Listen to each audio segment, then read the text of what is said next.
Hey everybody, it's Ashley from mobilenorth.ca, and I had a chance to review the 128 gig Microsoft Surface Pro. It comes in a 64 and 128 gig sizes. I would definitely recommend getting the 128. If you got the 64, it would pretty much be full with all the software already installed when you took it out of the box.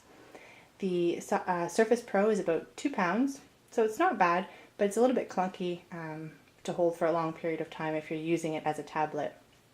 720 pixel camera, which is probably not the best if you're looking to use it for camera abilities, and it's a 10.6 inch display. Full 1080p HD screen, which is bright and awesome and very crystal clear. Microsoft 8 software, really easy to use, great swipe features, easy to use with the pen or with your fingers. However, I do find that the apps are a little behind the times, a little bit lacking, although my son did find a good use for the paint applications and a few of the games. Although it was pretty neat to have a computer built right into your tablet, I did find it a little bit small and sort of unusable for what you need it on a daily basis. I found myself going back to it as a tablet form most often and using it for the applications that it already had pre-installed, also downloading some of the other applications. The Surface Pro comes with a kickstand, which I would think in future models they should probably come up with a way to have different levels or different settings for the kickstand. Ergonomically, it works when you have the type pad in to use it, but if you're using it just as a tablet on your lap, the kickstand is not really at the right angle and doesn't really work for that setting.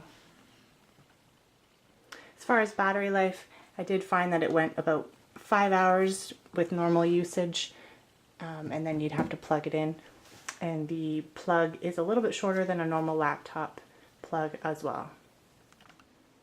This gives you an idea of what the touchpad and the type pad look like.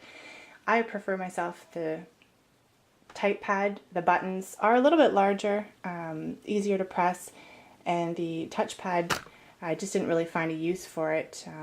They both work as a cover as well on the back side. I do like how the type pad connects to the screen. It basically, as long as you line it up, it does the work for you and snaps together. It is as easy as the commercial makes it look to be.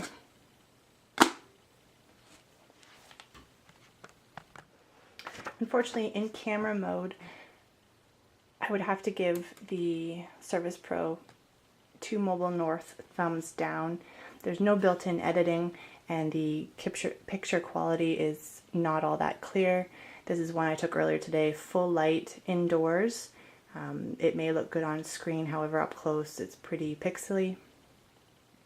And there's another one indoors, lower lit, up close it's pretty much unusable picture. And again, no editing, so you couldn't make it brighter. You'd have to export it to an editing tool. Overall, I think the Microsoft Surface Pro was a pretty cool tablet. I don't think I would probably use it as my everyday desktop. I may use it occasionally on business trips, or I guess that would probably be it for desktop use. I really couldn't survive using solely the Surface Pro. It was a little too big to take along, and generally if I'm using a tablet or a smartphone, I'm looking to use the camera as well. And unfortunately the camera in this case was just not good enough for the usage that I would be looking for. If you'd like to follow us, you can check us out on Twitter at mobilenorth.